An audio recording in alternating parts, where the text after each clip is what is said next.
میگه یک آسمان که گذشت کردم یک ملائکه را دیدم. حضرت جبرئیل میگه یک ملائکه را دیدم، بسیار ملائکه زیبا. این قدر ملائکه زیبا را من بار اول دیدم. مرحمت. جبرئیل همین گفتن حبیب خدا ما این ملائکه زیبا را بار اول دیدم که این زیبا، این چهره نورانی. باز هم خدا او را یک بالا یک کت زیبا در اکرامش کرده است، یک کراوت زیبا، یک کشپلو زدگی. 70,000 ملائکه خدمتش میکنه. 70,000 ملائکه. ملائکه ای را دیدم که خدای مهربان عزتش داده است. این عزت بالا که 70,000 ملائکه برای خدمت یک ملائکه ایستادگی هستند. 70,000 ملائکه خدمت یک ملائکه خدا را میکنند. گفتم خوشا به حال این عجب ملائکه ای، این قدر اکرام عزت پیش خدا. این چی کرده باشه که خدا این عزتش داده باشه؟ و گذشتم رفتم حسوسش خورده. چند وقت پس بالای کوه قاف قطی میگذشتم، حضرت جبرئیل گفتن این خبر. جبرئیل و پیغمبر خدا صلی الله علیه و سلم گفتن حبیب خدا به بندگان خدا اعلان کردن، به امتانش اعلان کردن. جبرئیل گفتن حبیب خدا چند وقت پس این منظره ای که این ملائکه را در اکرام و در عزت دیدم، بالای کوه قاف قطی میگذشتم، همین ملائکه را دیدم. همون ملائکه ای که 70,000 ملائکه خدمتش میکرد.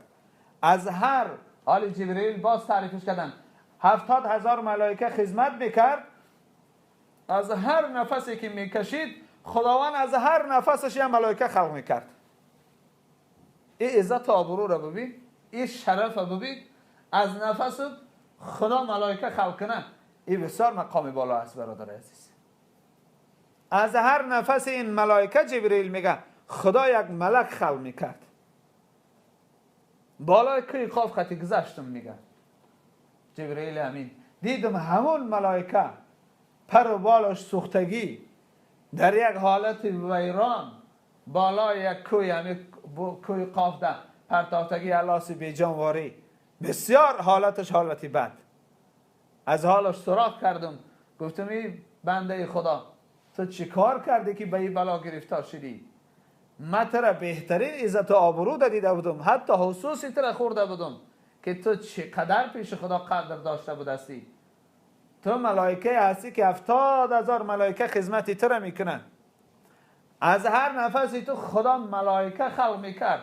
تو چی کار کردی به عذاب خدا گرفتار شدی؟ چه کم بود کردی؟ میگه این ملائکه گریان شد و گفت جبرئیل امین بسیار یک گناهی واسبین کردم. گفتم چی گناه کردی؟ خدا تو را ببخشد.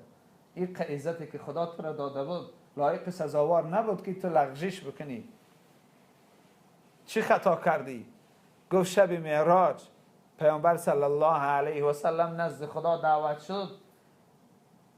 خدا مرا عزت بسیار بلند داده بود، بسیار اکرامی بالا داشتم. پیغمبر خدا به پیش من گذشت، حبیب خدا محمد صلی الله علیه و سلم. من پیش حبیب خدا نخستم. گفتم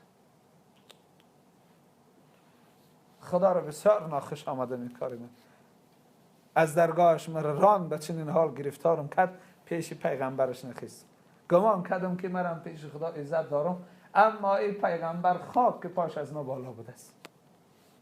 من پیش حبیب خدا نخستم. حال در شأن پیغمبر ما و شما برادر عزیز، پیغمبر صلی الله علیه و سلم